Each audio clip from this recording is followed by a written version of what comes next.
Olá, tudo bem?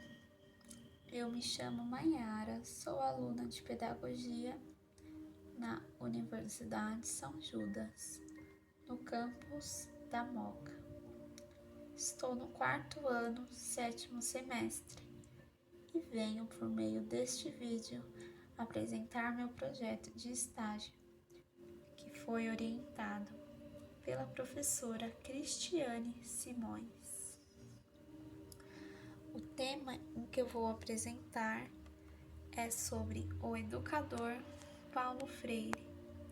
Quem foi Paulo Freire e qual a importância desse educador para a educação brasileira e mundial?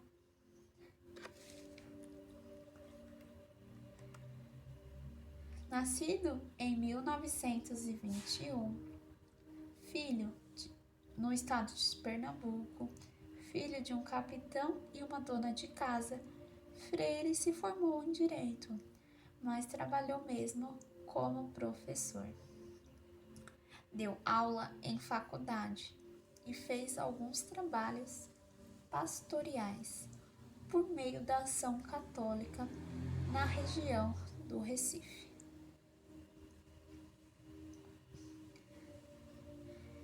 Em 1947, o educador foi trabalhar na divisão da Educação e Cultura do SESI, Serviço Social da Indústria, que foi recém-criado na época.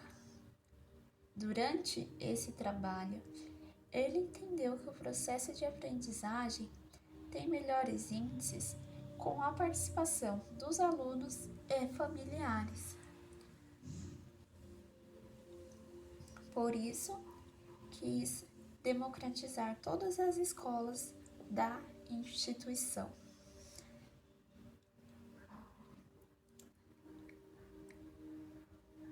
Durante os anos 50, o Brasil passava por um grande processo de revolução industrial.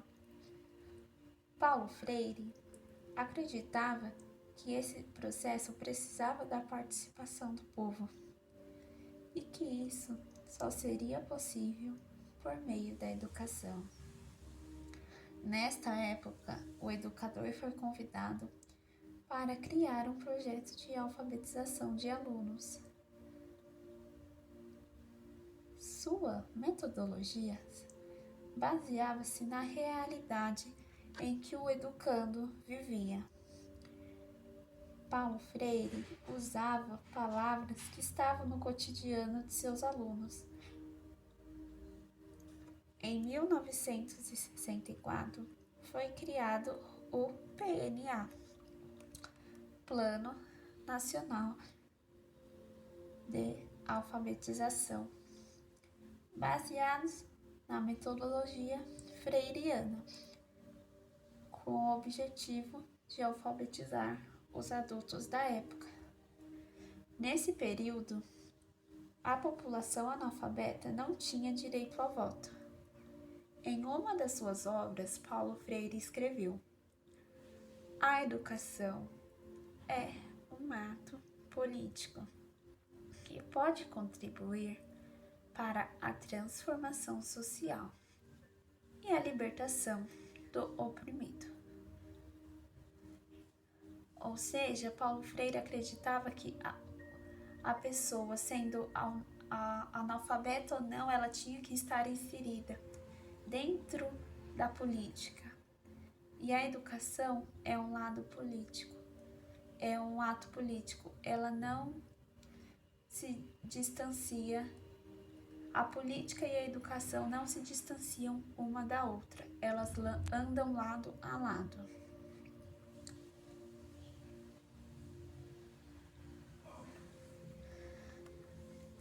Paulo Freire trabalhava com uma educação voltada para a realidade do aluno.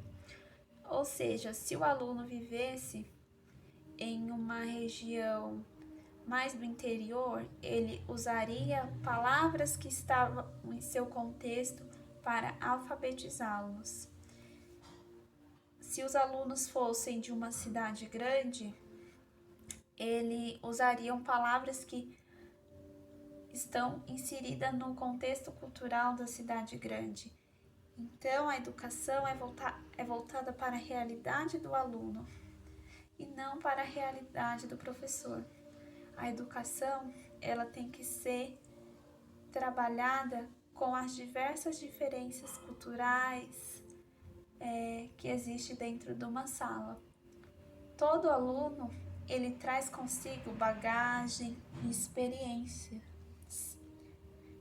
E é fundamental o educador valorizá-las. Na imagem conseguimos ver um exemplo, onde está escrito tijolo. Essa palavra poderia ser usada para alfabetizar pessoas que moravam no interior, que não conheciam outras palavras mais difíceis. Então, Paulo Freire sempre batia na tecla que para se alfabetizar precisava se partir da realidade do aluno, respeitar o aluno, sua cultura.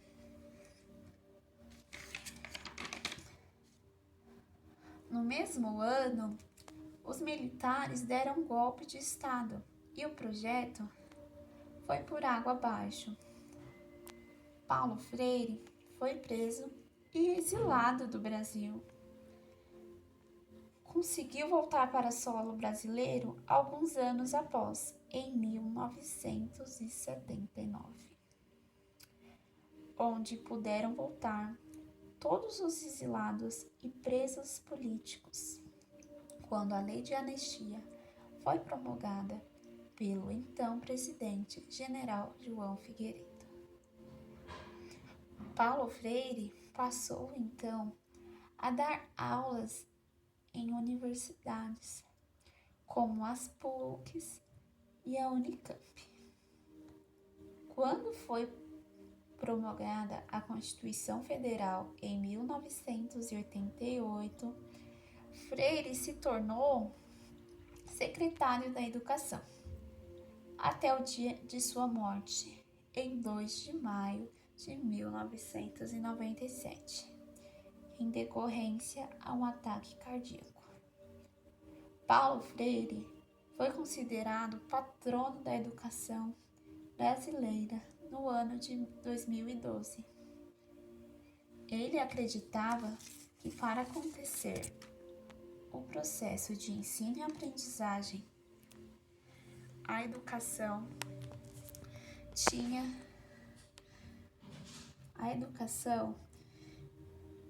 que partir da realidade do aluno e tinha que fugir do modelo tradicional, ou seja, a educação bancária, que garante ao professor somente como detentor de toda aprendizagem e o aluno apenas como ser passivo.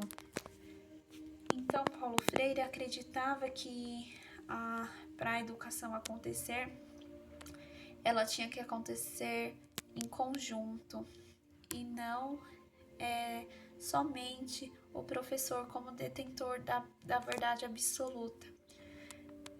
Por isso que ele diz que devemos valorizar as experiências do aluno e criar possibilidades para o aluno de produção de conhecimento e produção.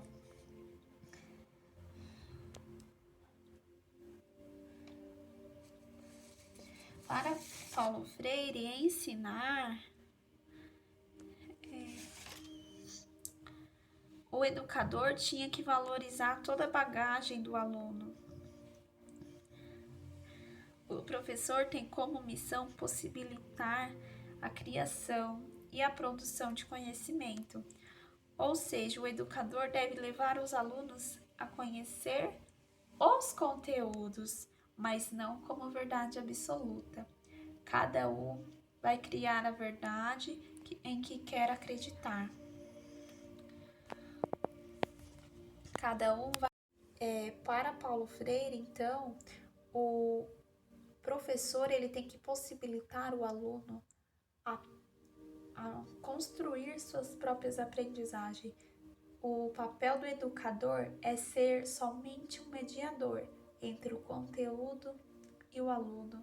Quem vai construir suas próprias verdades e o seu conceito sobre aprendizagem é o aluno. O professor ele não é detentor da verdade absoluta.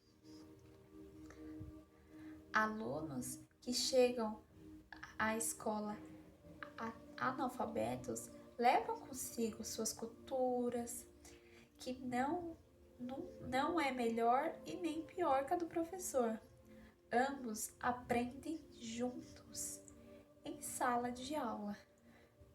E para isso é necessário que as relações sejam afetivas e democráticas, garantindo a todos a possibilidade de se expressar. Então, ambos aprendem um com o outro.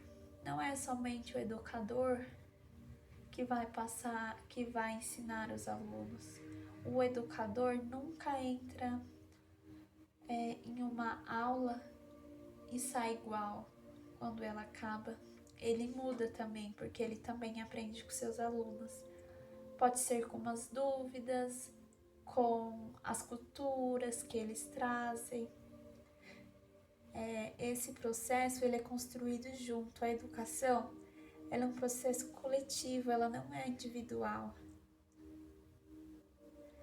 E tanto os alunos, os professores, eles são fundamentais.